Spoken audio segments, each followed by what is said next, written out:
The so-called meat glue enzyme, transglutaminase, is used by the industry to add value by gluing together smaller scraps into a larger chunk. And not just to make fake steak. The American Meat Institute estimates it's used in about 8 million pounds of meat every year in the United States. It can be used to cross-link pieces of any type of meat, fish, or meat product, hence can be used to produce large chunks of virtually intact-looking meat or fish out of small meat or fish cuttings.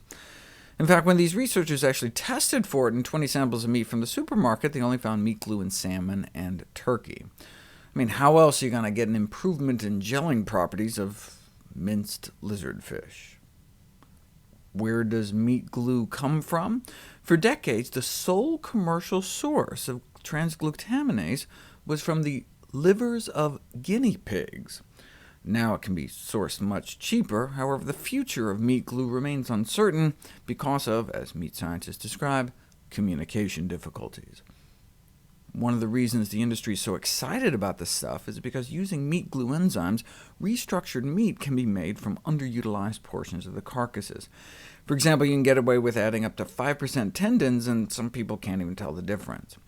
This has raised food safety concerns, though. There's a risk that otherwise discarded leftovers of questionable microbial quality could find their way into the reconstituted meat.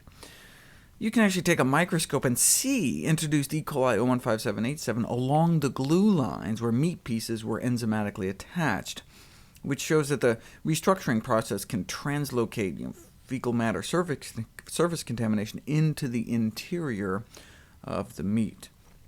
Furthermore, people who have problems with gluten may develop problems when ingesting meat treated with the meat glue enzyme, since it functions as an autoantigen capable of inducing an autoimmune reaction.